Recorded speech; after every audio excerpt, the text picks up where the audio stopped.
រដ្ឋមន្ត្រីការពារជាតិកម្ពុជាបដិសេធសំណើរបស់ភាគីថៃដោយបញ្ជាក់ពីជំហរថាកងទ័ពកម្ពុជាមិនអាចថយពីទីតាំងឈរជើងបាននោះទេព្រោះទីតាំងស្ថិតក្នុងដែនអធិបតេយ្យភាពរបស់កម្ពុជា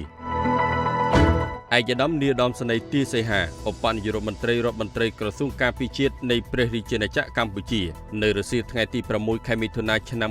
2025នេះតាមរយៈ Facebook Page ផ្លូវការបានបញ្ជាក់ពីលទ្ធផលនៃជំនួបពិភាក្សាជាមួយនឹងរដ្ឋមន្ត្រីការពារជាតិថៃដែលមានខ្លឹមសារទាំងស្រុងដូចខាងក្រោមនៅរសៀលថ្ងៃទី5ខែមិថុនាឆ្នាំ2025ខ្ញុំបានជួបពិភាក្សាជាមួយឯកឧត្តមភូមិឋានប៊ីឆាយ៉ាឆៃឧបនាយករដ្ឋមន្ត្រីក្រសួងការពារជាតិថៃអំពីភាពតានតឹងតាមព្រំដែនដែលបានប្រព្រឹត្តទៅនៅស្រុកអរញ្ញប្រទេសខេត្តស្រះកែវព្រះរាជាណាចក្រថៃជាលទ្ធផលនៃកិច្ចប្រជុំយើងបាន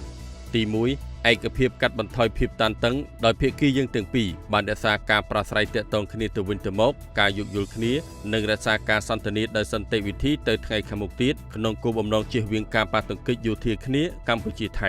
ទី2ចំណុចភាគីថៃបានស្នើសុំឲ្យសម្រួលកងទ័ពត្រឡប់ទៅសភាពដើមមុនឆេះសាលារួមចិត្តឬសភាពដើមដោយកាលពីឆ្នាំ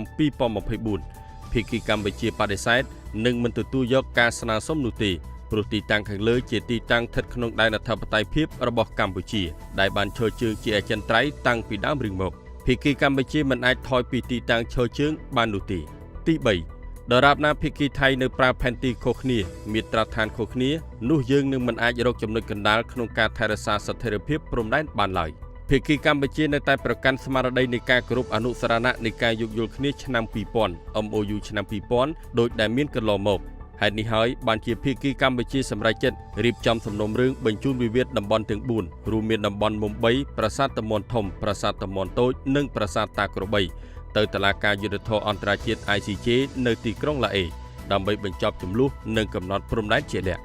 កម្ពុជាមានបំណងទទួលយកតែសន្តិភាពស្ថិរភាពនិងតម្កល់ប្រយោជន៍ប្រជាជនយើងទាំងសងខាងជាធំក្នុងនោះភាគីថៃក៏បានបង្ហាញការគោរពសិទ្ធិកម្ពុជាក្នុងការដាក់ចំណុចទាំង4ទៅតុលាការយុត្តិធម៌អន្តរជាតិ ICJ